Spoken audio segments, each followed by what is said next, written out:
Hi everyone, hope you're well. I'm drawn to do a reading. It's quite a specific one that I'm drawn to do.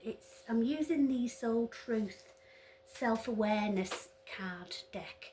Um, it sort of poses questions for our soul, for our inner intuition, and then it gives a response, and in some instances gives you like a call to action, gives you advice on what you should be doing. But the reason I'm drawn to use these is because I'm feeling like a really strong energy of someone who is feeling really anxious or on edge. It's like waiting for something, as if you're waiting for something to come through the post, something important. It's like a waiting feel, but with it anxiety as well. So I wanted to try and get some guidance for you. If that sounds like it's your message or could be your message, then please feel free to continue watching this.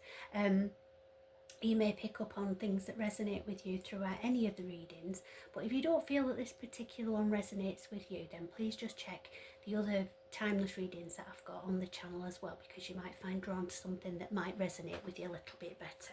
So I've already prepared the cards, and I'm just going to take as many as I feel we need to get some kind of resolution on what's going on for you. So the question that the first one poses is, what if it was easy? Okay, so it doesn't have to be hard.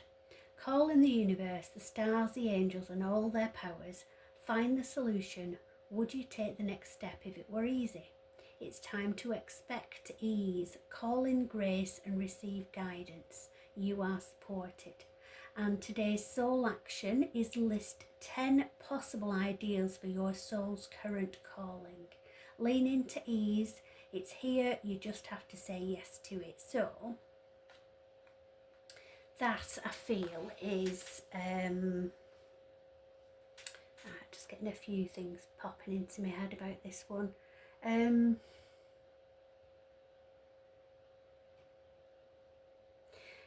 Right, it's I'm really struggling. It's like brain fog, and this is how I'm feeling. You must be this. I'm picking up on your energy. It's like you've got a blockage. Like when you say, "Oh, it's on the tip of my tongue." It's like you know what it is you're trying to say. You just can't formulate it into words. It's just trying to get your point across in some way. So it's like you're kind of in a bit of a state of limbo, not knowing what's happening with something.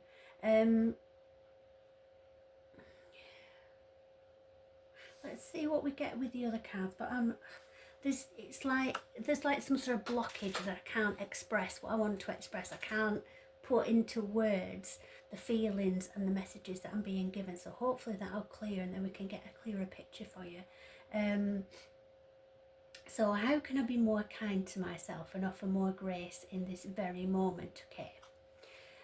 So instead of focusing outward, focus within. So you can't change everything around you. You can't impact things around you. You can't make somebody behave differently. You can't change a situation. The saying, it is what it is, sometimes is accurate. There's nothing you can do about certain circumstances to make them any different. What you can do is focus on yourself, the way you behave, the way you internalise things, the way you react and interact with people. You can focus on all of that, and self-care will help you to balance and come back into alignment with yourself. So growing our self-love is medicine to this world's broken heart. When you heal, we all heal. When you give yourself more grace, you are able to give the world more grace. And your soul action is look at yourself with a grace filter. You're meant to be in this moment of your life. Release the inner critic and fill in that hole with your soul's truth, that you are infinite, you are loved, and you are already there. Okay, so it's about, I feel, realising that who you are is enough. It's more than enough, you're magical, but you might feel less than at the moment, so you are enough. Knowing that will help you to value yourself. When you value yourself, you will demand more from those around you. You will distance yourself from people who don't value you like they should do, and you will be drawn to people who do see you in a way that vibes with your energy. So it's appreciating yourself more, and whatever it takes, whatever self-care, whatever makes you happy and brings you joy, whether it's just sitting reading a book for a little bit, going for a walk outside, whatever brings you a bit of peace of mind, quietens your soul and helps you to go within and feel better about yourself. Because when you start to feel better, everything around you will feel better. So am I in my head or in my heart? What is the quality of your self-talk? Our brain is like a muscle. If we condition it daily, the fears and limitations will take over. Mastering our thought is about being the creator of our own life. Where your head meets your heart is where miracles happen. Your action is, today, master your mind. Watch an inspiring video, do some tapping, read an empowering book, or write out all the reasons why you believe in yourself and your dreams. Now, there's not an awful lot of inspiring videos out there at the minute that I'm aware of. There was one that I watched quite some time ago on Netflix. I think it was called The Secret, or that could be, it was The Secret of something. Oh, tell me if you know, I'm sure you'll have seen it or heard of it. But it was really, ultimately, it was about positive thinking and about manifesting things and about believing that, yeah, it will happen. It's just a case of trusting the universe, and it will provide. So it's being in a positive mindset, because if you believe, if you talk to yourself in a way of like, oh, I'm hopeless, nothing ever goes right for me, all of those negative talks, even if like, oh, I'm ill, if you say I'm healing or I'm getting better, then your body listens to that. It listens to your healing. All right, okay, so I'll start healing because, yeah, I am. I'm getting better. So we'll fix all this, and so you start to become what you focus on, and what you focus on attracts more. So if you are a positive person, if you put a positive spin on everything, nobody's positive all the time, and things do happen that, you know, do give us a wobble. You can't put a positive spin on everything, but most times you can.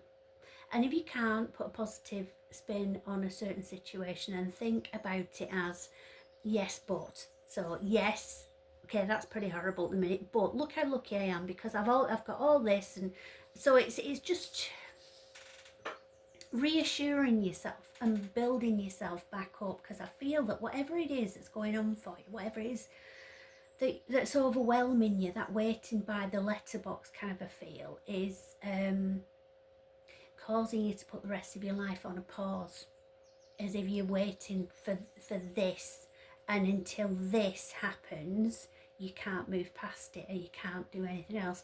So when you're feeling like that and you're feeling stuck and trapped waiting for something, the best advice is to distract yourself and do other things. And then it's like the watch pot never boils, that saying. It's like, you know, if you stand watching a pan boiling or a kettle boiling, it takes forever. But if you just think, all right, well, I'll just hang the washing out, or I'll just do something else while it's done in no time, isn't it? So it's distracting yourself, taking your focus elsewhere, and then this doesn't become a big all-consuming thing, if that makes sense. I'm drawn to take a few more, so we'll see where this next one is. So, from whom can I release my judgment right now? Okay, so judgment closes our heart to truth and separates us from love. It binds us to have it. Just had a bit of a flash there. Is anybody going through a divorce? Are you waiting for the papers for a divorce? I wonder if it's that. Right, obviously that's not going to apply to everybody, but I just got a bit of a oof, you know, as if somebody's literally sat there waiting for the decree nisi, or waiting for the next thing that they have to deal with, or that kind of a feel. If that's you, know that things will get better. It seems never ending. It can drag on for a very, very long time. My divorce took 2 years, about maybe more than 2 years, I think. And it was all consuming, it was never ending. I dreaded the post coming. It was that exact feeling that I'm picking up on the energy for this reading. But know that it does get better, and then eventually that'll be like a distant memory. You won't remember that anxious feeling, you won't remember that dread, you won't remember the, oh, what now, what do I have to deal with now. Just focus on the fact that you're getting through it. Everything that you deal with is done with forever then, and you're going to get through it, and this is going to be behind you soon. That applies in whatever situation you're dealing with for this, but I specifically felt that that was poignant for somebody. Judgment closes our heart to truth and separates us from love. It binds us to our fear and holds us in shame. On whom are you placing judgment right now? Is it someone in your life? Is it yourself? Release the shackles, drop the expectations, and be grateful for what is. So it's a prisoner of your own mind. It's like, it's the same with manipulation and coercive control and those kind of things. It's where somebody uses our own intelligence against us. It's where somebody makes you believe something or makes you doubt something, to manipulate you. So it's keeping you locked in a place. It's keeping you a prisoner. Even though the door is open, you still feel trapped in that feeling, in that situation, if that makes sense. So the action in this situation is look at the person you are judging as if you are looking at a small child. See them learning and growing, falling down and making mistakes. See their desires to be loved and accepted. Add even more grace to open your heart to this truth. When I lift the judgment from myself and others, I uncover my own truth. I am loved, I am whole, I am limitless, and so are they. Okay. And then we have, what expectations do I have that are impossible to meet? Okay, so this is if you're a bit of a perfectionist, if you set yourself goals and expectations that you can't possibly achieve, but you're going to really beat yourself up not achieving them, if that makes sense. So the expectations we have are mostly delusional and impossible to meet. We then experience disappointment with ourselves or with a relationship when they are not met. It's time to dissolve your expectations and replace them with gratitude. Your action is be grateful. You're being summoned to more peace. Peace is home for our soul, and it is accompanied by trust. It comes when you surrender and focus only on what you can control. If you expect nothing and are grateful for everything, you will experience extreme fulfillment. Okay, so in a situation where the ground is shifting, you're on the sands are shifting beneath your feet, I think is the saying. So literally, or all at sea is another thing that just flashed into my mind. Everything just seems like chaos and turmoil. You don't know which way is up. It's like you're in the middle of a storm and you're just being tossed around this way and that. Nothing makes sense. Nothing feels solid. You don't feel like you can hang on to anything that will give you cover or safety. So when we're feeling like that, we seek out grounding, we seek out security and stability. So what we need to do is focus on what gives us that feeling already. It can be family around us, if they're supportive. It can be a job that we do that we enjoy. It could be somebody in a shop that always has a cheerful welcome for us when we go in. Lots of different things can make us feel seen and safe. So focus on things that help you feel grounded, that help you feel safe, and that are a solid rock to cling to, really, in the storm, because the storm will pass ultimately. You just need to know that you're safe while it's happening. And then the last one I'm drawn to take is, what passion am I ready to pursue? Okay, so all of this is going on. Now you can dwell on it, you can worry about it, that's not going to change anything. So instead what you can do is think, okay, what would I like to do? What what would I like to start learning, or how would I like to go forward, because I've got this sense of freedom, this sort of feeling now coming in of like a weight being lifted. So once that's been lifted from you, which it will be, you just have to ride the wave and weather the storm, so to speak. But once that's been lifted, that clears your way. Then it literally, you turn the page on an old chapter and you're ready to write a new story now. I do think divorce is it's certainly relevant for somebody who's going to be watching this. There are other situations that this will apply to, but I really do feel that if that's you in that situation where you're going through a divorce, it's all a bit messy and it's all a bit up in the air. It's like having a rug pulled from under you. Where you're going to live is uncertain. Everything is just all changed and thrown up in the air. I do feel that it's relevant to you. It's that real anxious feeling in your tummy of you, nothing is secure anymore. It could also be, I'm also getting that it could be a collective of maybe you've just recently left your job. Either you've been made redundant, or you've left possibly in circumstances like I did, where I was bullied out for whistleblowing. So you may have left of your own volition, on principle.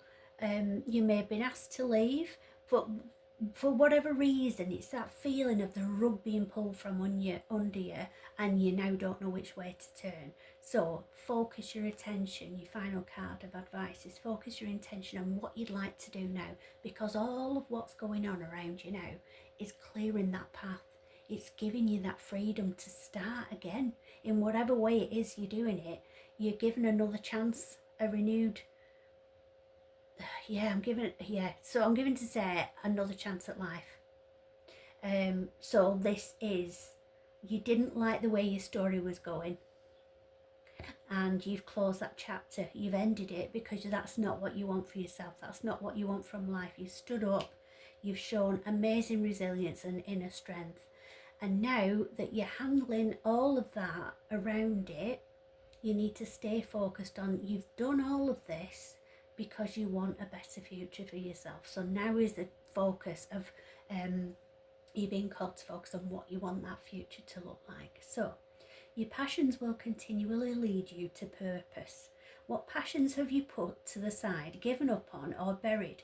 What passion is ready to come alive in you? So it might be something that you used to find like a hobby, or something that you used to love doing, or something that you used to enjoy, but you've found that you made less and less time for it, and in the end gave up on it altogether. So it might be revisiting something, or it might be revisiting something that you thought at some point in the future you would like to do, like maybe learn another language, or something like a pottery, or something that you thought, someday I'd like to do this, or someday I'd like to learn that.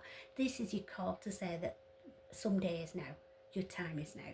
So your soul action is write a list of the passions to which you want to give life right now. Then journal how you can incorporate more of what you are passionate about into your daily life. Trust your soul's whispering and let your passions draw you towards your dream life. So there's different ways of doing this. You might journal already. Some people like doing what's it called? A mind map, is it called? When I was teaching, I used to do that when I was planning lessons, and I would look at the curriculum, I would look at what the children needed to learn, and then I would put that learning, that the word or words that represented what they needed to learn in the middle of a big page, like A3 size or something, and then I would just scatter off lots of different little bubbles with everything I could think of to do with that word, and that can be really helpful, because then once you start thinking of things like that, you'll see things that tie together, or you'll see things, actually I'm already doing that, so maybe if I just add that in with that would develop this, so it's just finding your way so that you can start adding little bits to your regular day, so it doesn't feel like a huge scary, overwhelming thing. I'm like, oh, I don't know if I can do it. Yes, you can do it, because you're going to do it gradually, and when you do it gradually, it's going to feel more comfortable. So I hope that helps, and I hope the situation resolves itself for you. But hang in there, because it's you're just literally holding on in a storm, and it's all going to pass. Everything will be fine. So love and light to everybody, and I'll speak to you soon.